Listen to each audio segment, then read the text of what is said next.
Beetlejuice, Beetlejuice, Beetlejuice! I can remember when that movie came out and I wanted to be like Lydia and have some ghost friends that would levitate me in the air so that I could dance. I just thought that would be the coolest. Welcome back to the Distressed Princess. Today I have some DIYs. They're all using Dollar Tree materials and it's all Beetlejuice decor. So every adoring Beetlejuice fan needs the Handbook for the Recently Deceased. And I'm going to make one using this American philosophy book from the Dollar Tree. And there's a specific reason why I picked this book, because inside, under that book cover, which we're going to remove, it is a brown book that matches the color of the printout, which I just went online, Googled the Handbook for the Recently Deceased, and was easy to find. See, here's the brown color that's going to match up with our printout, so that when we cut that printout and Mod Podge it on the front of the book, it should blend in pretty well. And I'm going to paint over with this truffle chalk paint on the binding, and I was going to try to write in tiny letters with that metallic pen, the Handbook for Recently Deceased, but my lettering's not that great. So here we are with the image cut out, and we're just going to Mod Podge it onto the book.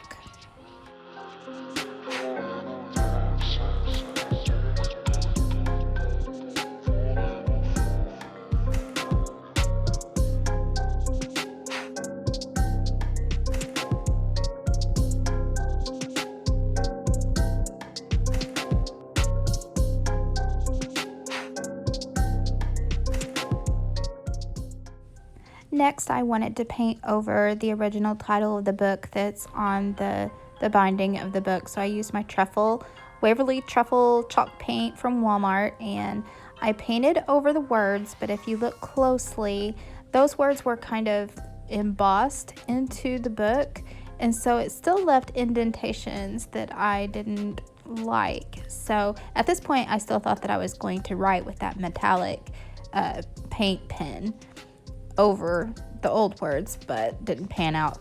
So anyway, fixing the indentions that the old words made, I just used spackle, just regular spackle, and I just filled in where the words were and smoothed it out with my finger as best I could, and it worked very well. And then I was able to apply another coat of the brown paint on top, and it blended in.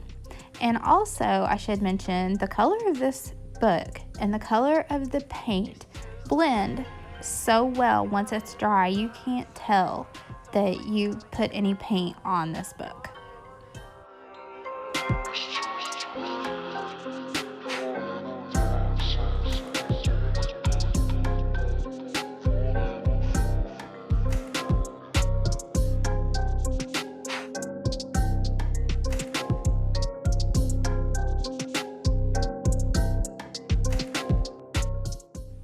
So if you have better penmanship than me, then you could use this metallic marker from the Dollar Tree to write the title on the binding of the book too.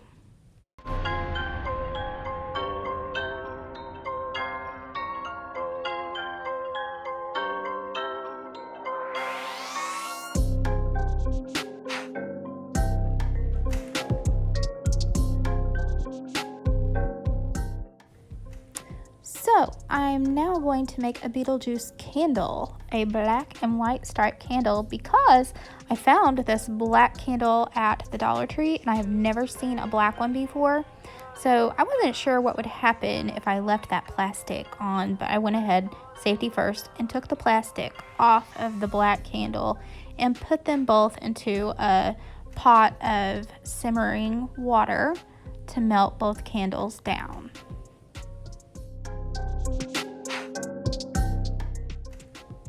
When your candles are at least halfway melted, and you can stick a wooden dowel from Dollar Tree down in there and push it into the melted wax, it speeds up the time. I believe it took an hour altogether for my candles to completely melt down. While I was waiting for my candles to melt, I decided to go ahead and make the little doodad that I'm going to attach to the candle. And again, I just went online, Googled Beetlejuice logo, and Google Images found this perfect purple logo. I had this little pick left over from the Dollar Tree this summer. It's a little chalkboard pick. I just broke the stick off of the back of it, and I thought it was perfect for my little trinket. So I just Mod Podged my image onto.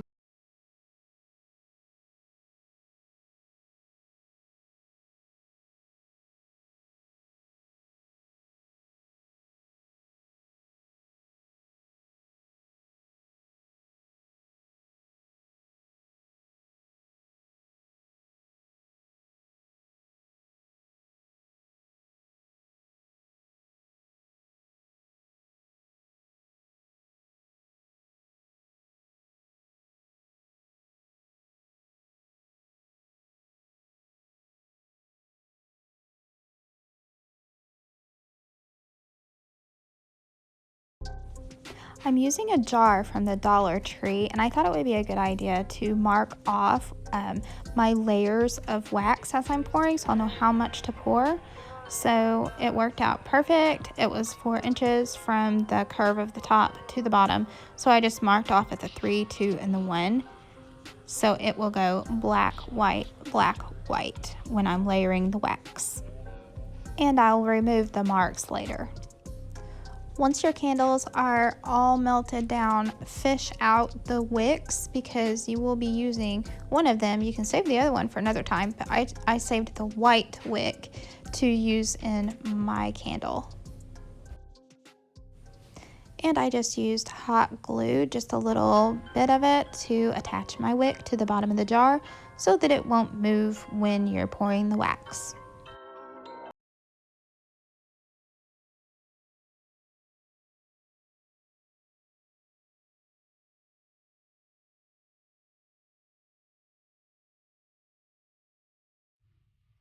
Carefully, with the oven mitt on, pour your wax. I started with the black to the first fill line in your jar. Then I put my candle into the refrigerator so that it would cool faster so that I could add my next layer, which I'm doing now, and it won't work unless that first layer is completely cool and will not mix with the next layer that you're adding. So in between layers, I did pop my candle carefully. Don't let it slosh around or it'll get up on the sides of your glass, but I put mine in the refrigerator. If you have more patience than me, just leave it set where it is.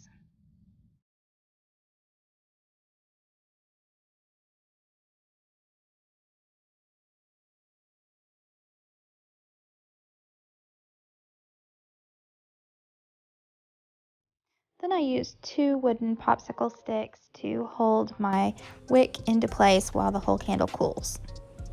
Just those black and white stripes looks pretty Beetlejuice to me, but I wanted to add a few more decorations. I had this black and white stripe ribbon that I wanted to add around the top, and then the little doodad that I made earlier that says Beetlejuice, and I just used hot glue to put all these things into place.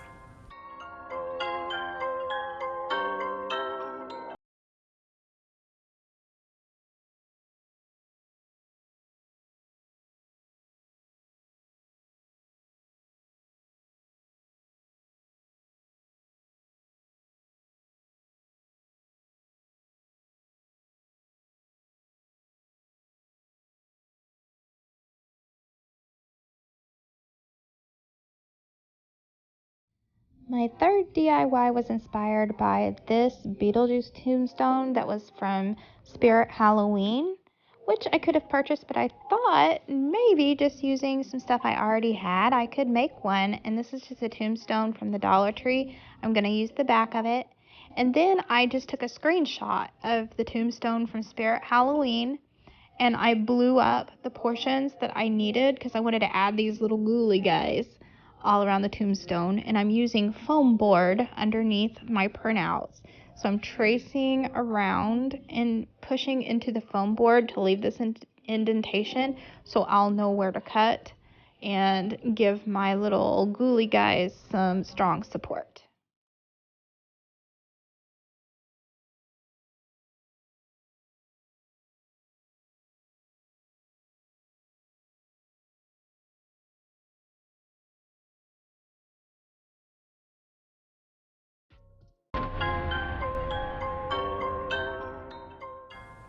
Now this craft was kind of just like a challenge to myself, just to see if I could do it. So I was kind of flying by the seat of my pants. I wasn't really that sure on what I was doing. I cut off his finger there and I should add it back on somehow. But anyway, I wasn't really sure how much of the googly guys to leave, intact. So anyhow, I just went by what I was thinking at the time and then decided, no, I needed to cut off a little more. So here I'm just kind of drawing out where I need to cut.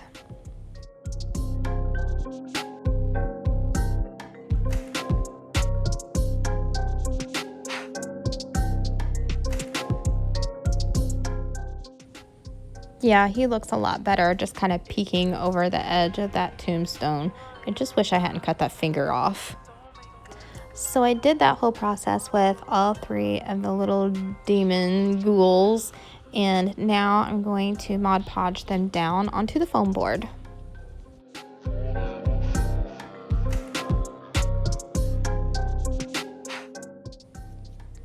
So if you have jaggedy pieces in your foam board that's going to stick out and look weird from the front, just trim those pieces down. And if I've said it once, I've said it 100 times. You gotta keep your demons trimmed.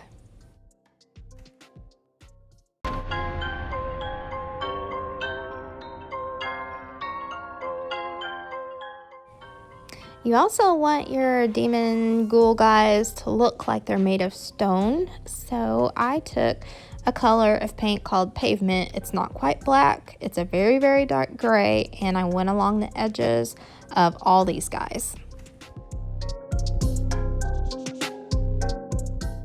Now, like I said, this was kind of a fly by the seat of my pants operation, and I thought that I would be engraving those words into the styrofoam, but that styrofoam just isn't dense enough to do a good job of trying to engrave. So what I did was I blew up another printout and I colored in the words in red to look like they're glowing, along with the arrow.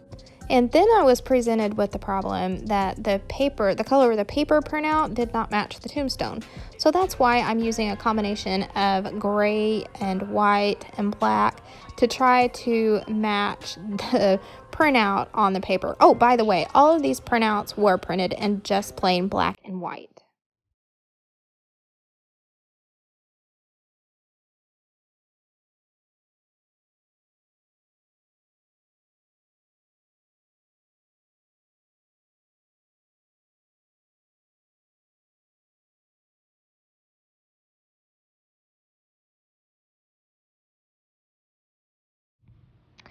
Okay, so now I'm happier with the color of the tombstone, and it's time to glue everything down.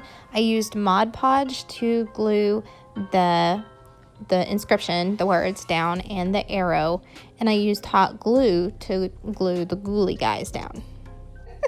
Was that a tongue twister? To glue the ghouly?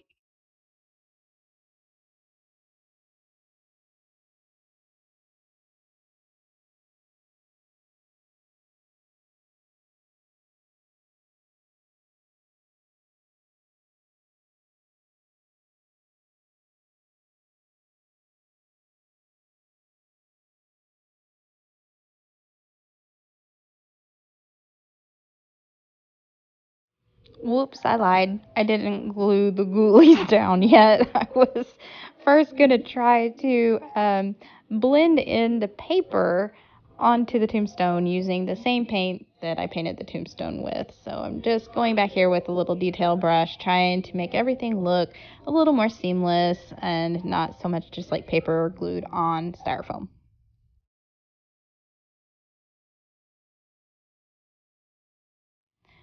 Everybody say it with me now. It's time to glue the ghoulies down.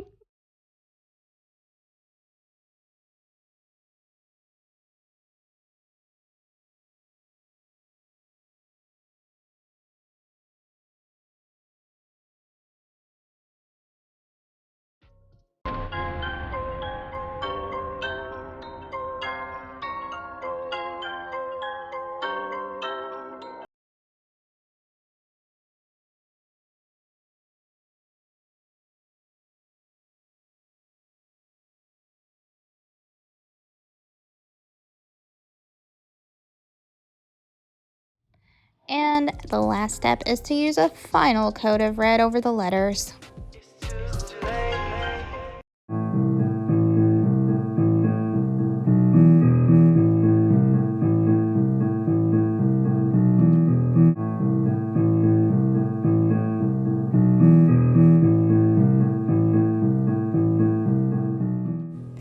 If you liked this video, give it a big thumbs up and hit that subscribe button along with the notification bell so you don't miss any of my videos. I post every Friday. You can follow me on Instagram and also on Pinterest and my blog, thedistressedprincess.com. Bye!